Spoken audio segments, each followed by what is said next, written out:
and welcome back to, I don't even know what part this is. This could be maybe part 5, who knows. Part 4 maybe, of reading and drinking coffee and weird tales. And welcome to my new setup. I am going to be changing this all up. I'll find something else to stick on the walls behind me. You know, I don't know. Anyway, I'm going to push on with this story and I'm going to see how much I can get through today because I really want to finish it and move on to something else. And we are reading Frozen Beauty by Zebra Quinn. It's not the most fun story I've ever read, weird tale I've ever read, but it better be a good payoff. Anyway, where last we left off, they were still talking about some shit. And here we are. Pavlovich had made the coffin ready, putting tanks of liquefied carbonic oxide underneath the space reserved for the ice plinth, and arranging vents so that the gas escaping from the liquid's slow evaporation might circulate continuously about the icy tomb in which my darling lay. Around the ice block, we set a hollow form of ice to catch to catch and hold escaping gases. Then we then wrapped the whole in layer on layer of yurta, or tent felt. Thanks for that translation. And put it in the coffin, which we sealed with several coats of Chinese lacquer. Thus my loved one lay, as still as any sculpted saint, sealed in a tomb of ice, as cold as those thingies, or ice mountains that, another translation, that form along the banks of rivers in Siberia, when the mercury goes down to 80 marks below the zero line. I feel like Zebra Quinn is occasionally condescending. I don't know, I can't put my finger on it, I just feel it, you know. Anyway, let's push on. We trekked across the Shamo Desert till we came to Dolo Nor, then started down the Huanghe, but just north of Xiangzheng. A band of Cha'a bandits raided us. Me they carried off to hold for ransom. It was 3 days before I made them understand I was a penniless white Russian for whom no one cared a kopeck. They would have killed me out of hand had not an English prisoner offered them £5 in ransom for me. 6 months later I arrived at Shanghai with nothing but the rags I stood in. White Russians have no status in the East, but this was helpful to me for jobs no other foreigner would touch were offered me.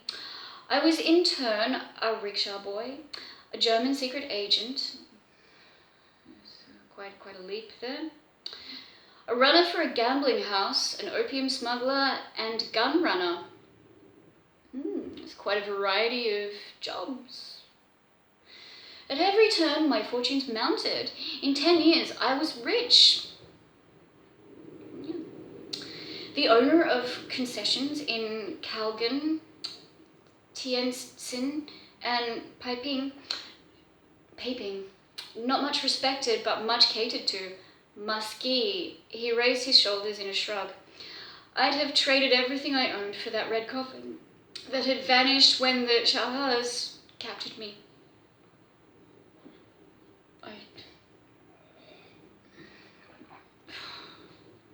Great.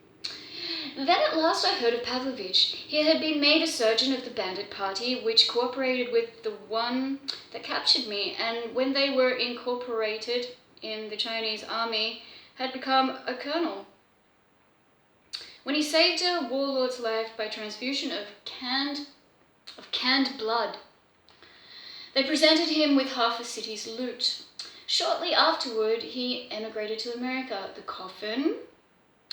When the Cha'as first saw it, they assumed that it was filled with treasure and were about to smash it open, but its unnatural coldness frightened them, and they buried it beneath the ice near Boa Nor and scuttled off pell-mell in mortal fear of 10,000 devils, which Pavlovich assured them were confined in it.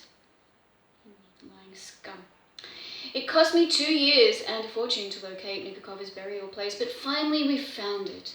And so deeply had they buried her beneath the ice that we had to blast to get my darling out.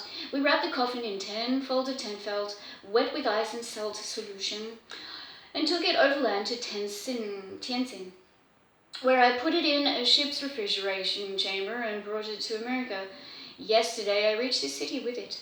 Having brought it here, in a refrigeration car, and all arrangements had been made for Pavlovich to receive Nikakova when, this afternoon, I saw Proudin and a Rimsky woman. Okay, so that was them. Driving down the road toward Pavlovich's house, and knew that we must hasten. Pardonnez-moi, monsieur, but why should seeing your confrères of Russian days impress you with this need for desperate haste, de Grandin asked. Well, because they were fucking assholes. Pretty sure he explained that. But then we all probably forgot because the story just went on and on until we were no longer absorbing information and some of it even fell out of our heads. Fuck. Okay. So yeah. Askaskov smiled bleakly. Do you remember what befell the people who investigated the assassination of the Tsar? He answered. The assassination covered up their bloody work completely, so they thought. Burned the bodies in a bonfire and threw the ashes down the shaft of an abandoned mine. But patient research under Sokolov made all precautions useless. It was Pavlovich whose work unearthed the evidence of crime. From the ashes in the old Istesky mine, he sifted little bits of evidence. The Emperor's Maltese cross, 6 sets of steels from women's corsets, a mixed assortment of charred buttons, buckles, parts of slippers, books and eyes. Books and eyes? Hooks and eyes. And a number of small dirty pebbles which, when cleaned and treated chemically, turned out to be pure diamonds. It was this...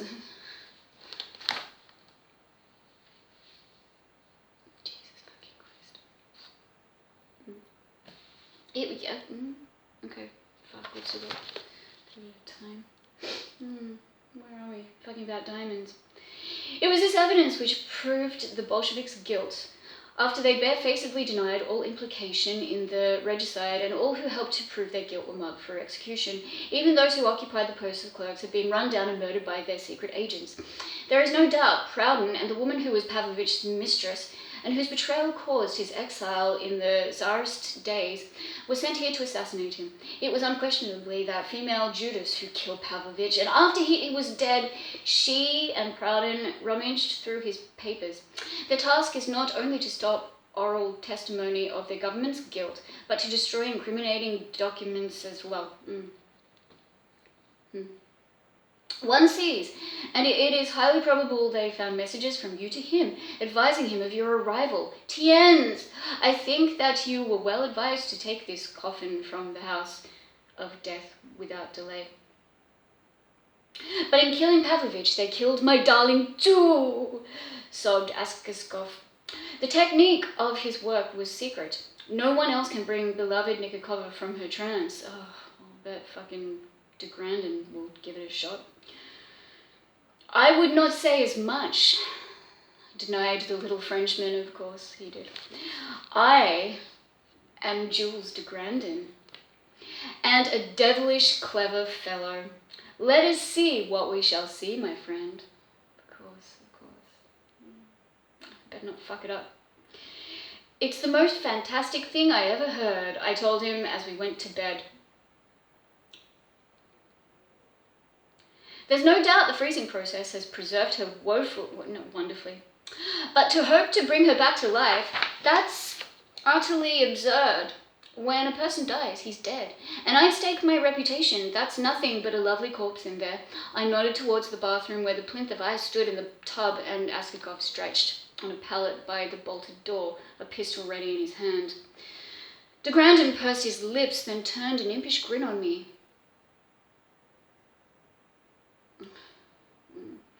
You have logic and the background of experience to support your claims because you're a doctor and I'm not, but I still think I know more than you. He nodded, but as Monsieur Shakespeare says... Yeah, Shakespeare? Yeah.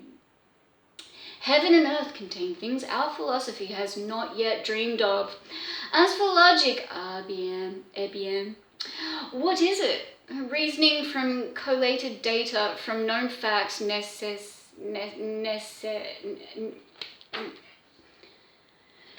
pas? But certainly, logically, therefore, Weyler's telegraphy was successfully